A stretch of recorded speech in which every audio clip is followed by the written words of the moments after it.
You know, I've bought a lot of things online from Amazon, from a lot of different companies, but this is the first time I made a purchase this big. Check out what I just bought.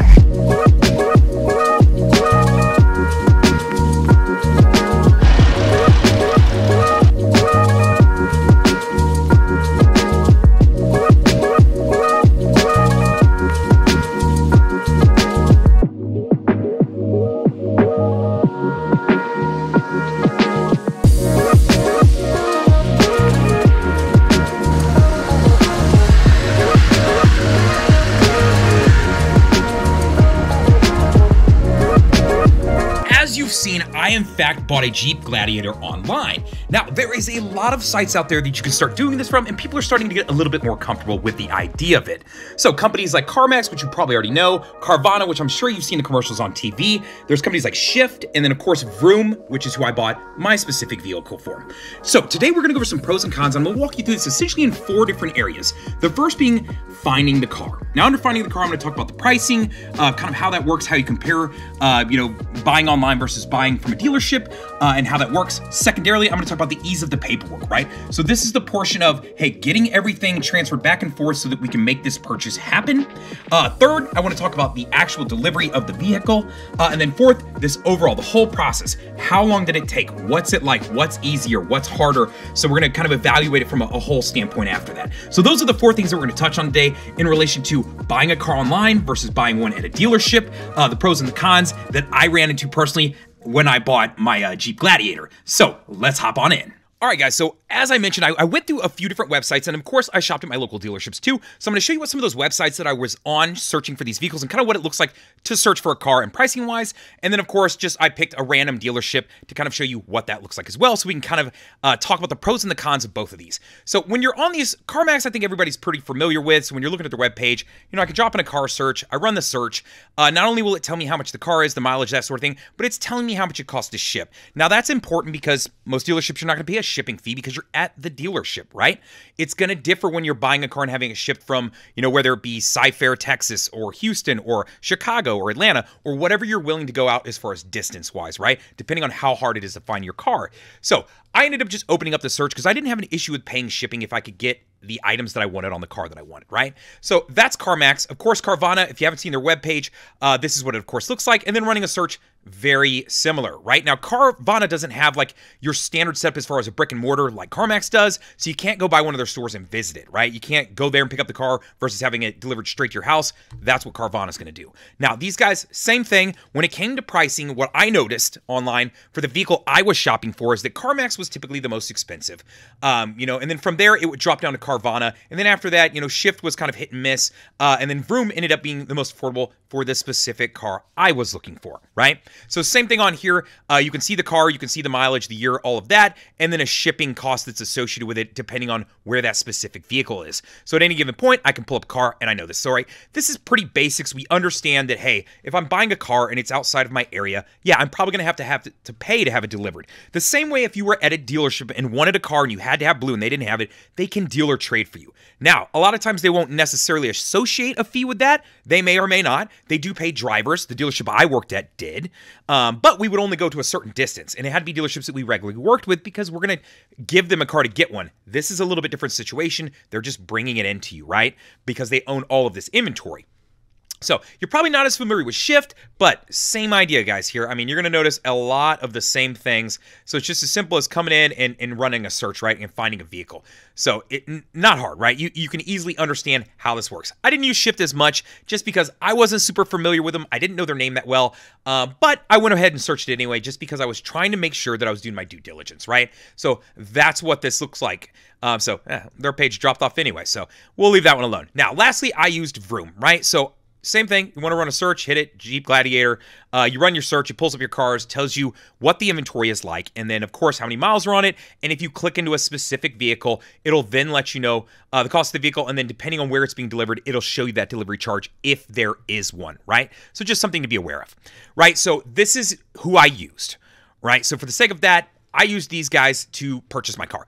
Now, coming back over to this, if you were buying from a dealership, right? Of course, you'd see your inventory online. So you're going to have a limited inventory when you're shopping with a dealership specific to typically what they have. They may do some dealer trading, but right now in this market, this is where I ran into issues, and this is why I ended up going online.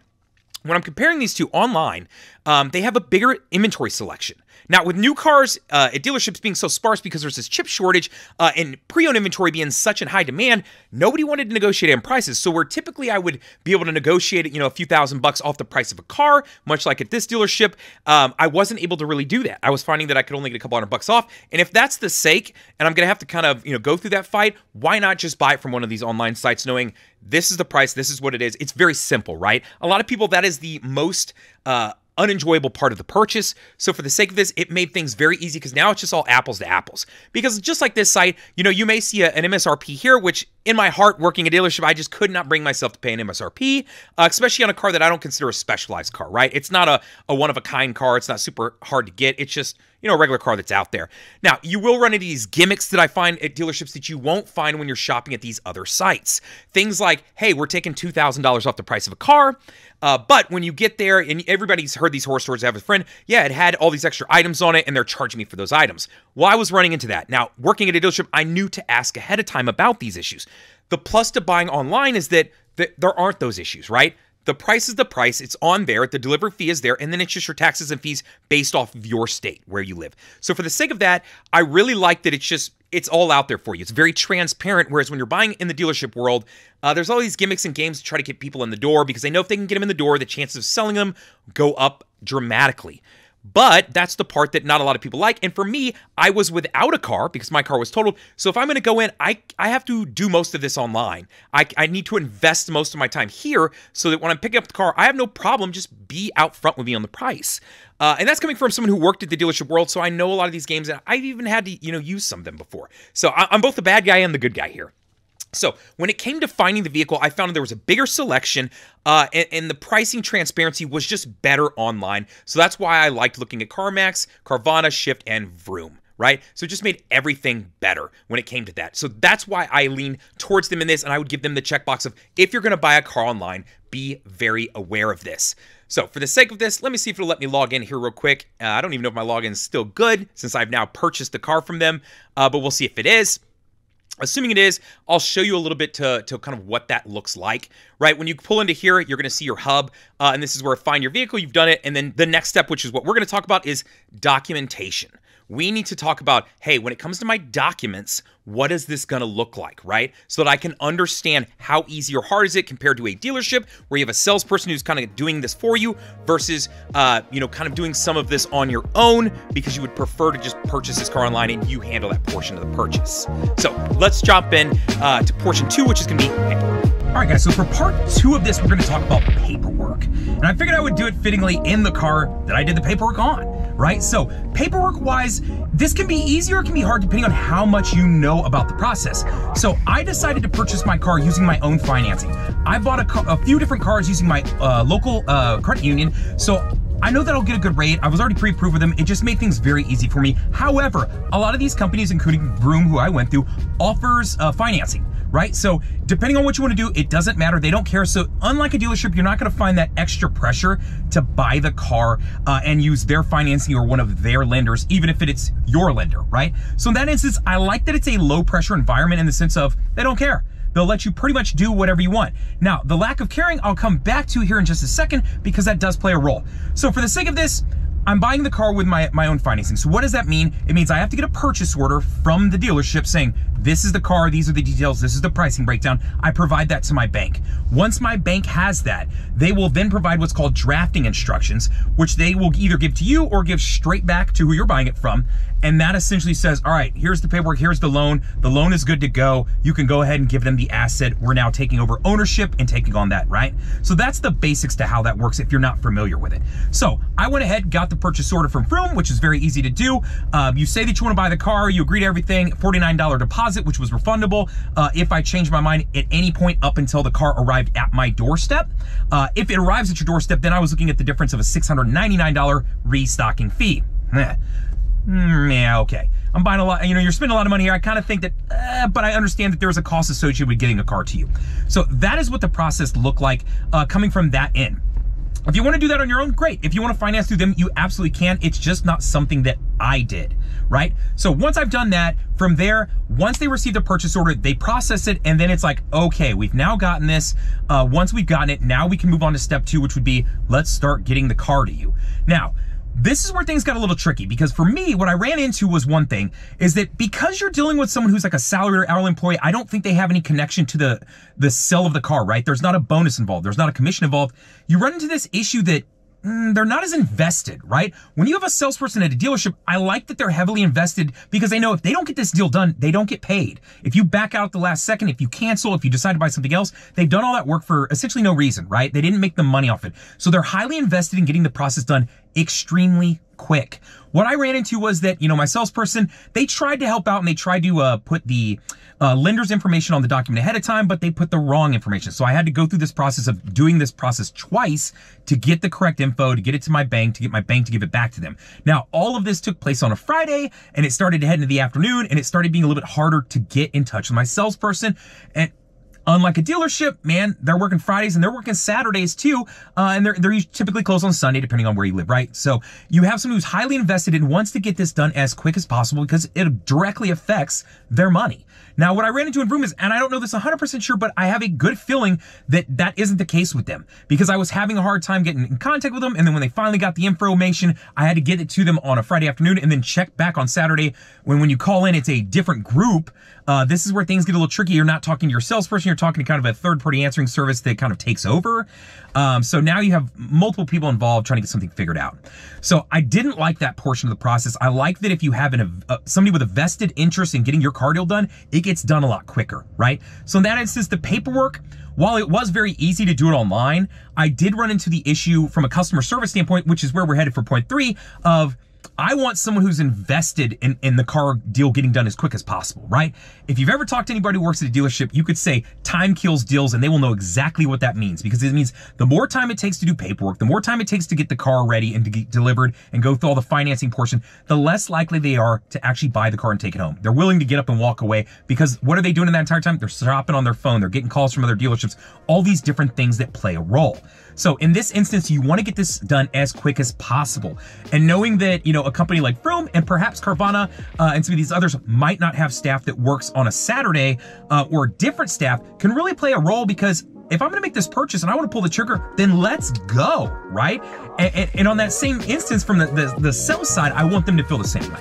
So in the paperwork process, I could give part of this because it was very easy to do with the guys at Vroom. However, the vested interest part of having my salesperson is going to lean more towards that dealership side.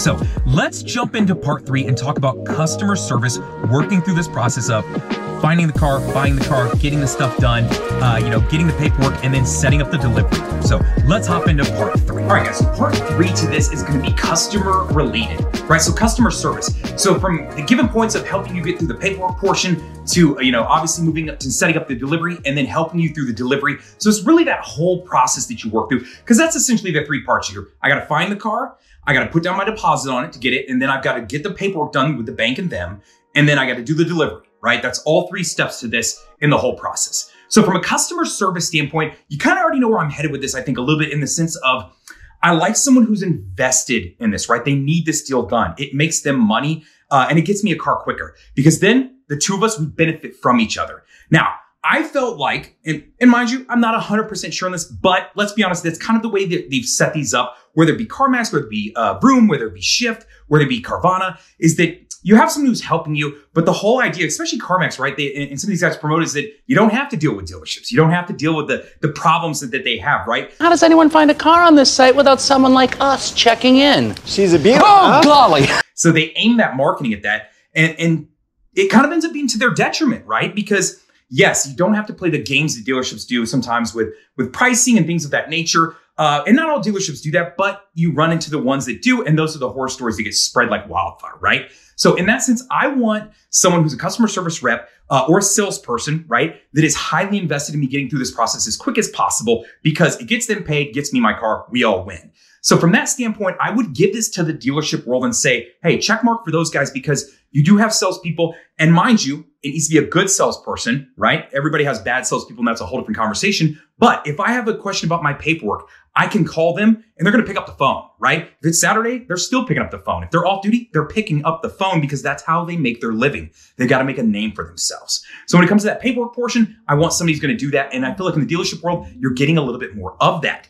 Now, when it comes to, the paperwork portion, I didn't run into too many issues other than a simple breakdown of an address. And let's be honest, when I worked at a dealership, that happens, right? Because there's a million different addresses that can be attached to the lender, not only of where paperwork goes, mail goes, different things. So no big deal there, not an issue. Now, where this started to really get kind of hairy was in the delivery.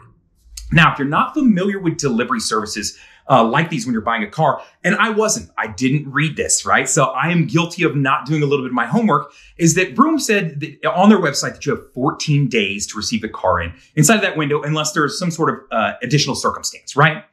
I can get behind that. I didn't look it up, but in my expectation, I thought that, hey, when you buy the car, much like a dealership would, they would send somebody to either drop the car off or they put it on a flatbed and they drive it down. It's a single driver that you're paying to do this. Not the case. What was explained to me is that this car gets put onto a freight that gets driven to this part of this, this little run, and then gets pulled off, and then another truck picks it up. And so it takes these multiple journeys. Now, what I ran into that was a big issue with that is the customer service standpoint of, I can't get anyone to tell me anything about the delivery of where my car is at, because they don't know, right? My salesperson would say, well, that's not really my department. That lives in the delivery department's aspect, because these are two separate entities. Now, because it seems like they may be outsourcing this to move these cars, it's not them doing it specifically, they don't have a lot of info to provide you. That's a problem, right? For any of us who've ever, ordered a pizza, bought anything on Amazon, done something through USPS, you get constant updates. I can buy a $10 pizza and be told what part of the process it's in. I can look on my app and it'll tell me and walk me through this, and then it'll tell me when it's on the way, and it'll show me on the map, right? And that's a $10 pizza. Now we're talking about $20, $30, $40, $50,000 vehicles, and you can't really get an update. So I felt like they really dropped the ball there. From a customer service standpoint, I felt like I was blind. And this is a big purchase. This isn't a $10 pizza. This is, thousands of dollars. So the customer service standpoint lacked on that side of things. If I'd been in the dealership world and I was doing like a dealer trade, would I have any more information? A little bit, maybe. They might be able to tell you they left today to go pick up the car. They got it and they're bringing it back today or tomorrow. So at least you'd have some sort of window. But what I found is that the delivery portion of this process really, it sucked, right? Like I ended up waiting outside of the 14 days. And when I spoke with somebody on the phone, they said, well, it could be 14 to 21 days. Ultimately, my car took 30 days. Now, for anyone who doesn't work from home, like I do, that's an incredible inconvenience. That's a problem, right? And even for me, I had to, order food and order Ubers and do all these different things to account for that. Now I'm spending money instead of using the car that I just took out a loan on to go get those things. So from that standpoint, be aware of that. If you're in this process, the delivery portion of it can take some time. Now, I was coming from a car that got totaled, and that's what I was replacing. Now, if you're trading in a car, maybe you have a car in the in-between time, but know that this process ended up taking, at the very least, somewhere inside that 14-day period, plus, the couple days to get all the paperwork done and all that. So it's not like going to a dealership and, as much as we all hate it, spending all day of a Saturday there trying to get a car deal done. This extends out past that. So from the customer standpoint, customer service and overall, it's not great, right? It could be better. I know that it could be better. You know what I mean? I want to be able to track that car. I would love to get those updates like I would on my pizza that I bought from Domino's that says, oh, it's in this leg now. It's in this leg, because then I don't have to call you. And if you don't answer, I don't get upset. And then I feel like I'm getting bad customer service. It's like, well, you collected my money and now you guys are going, good luck, buddy. Right? So you don't run into that as much because you're getting updates when you need them or want them, right? So from a customer standpoint, you need to be aware of that. And that's where I felt like things kind of took a dive when it came to purchasing this car online.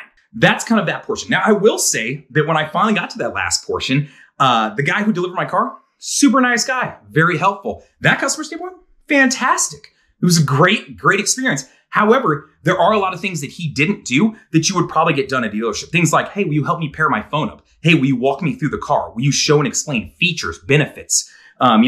Can you tell me what this has, what it does, how it works?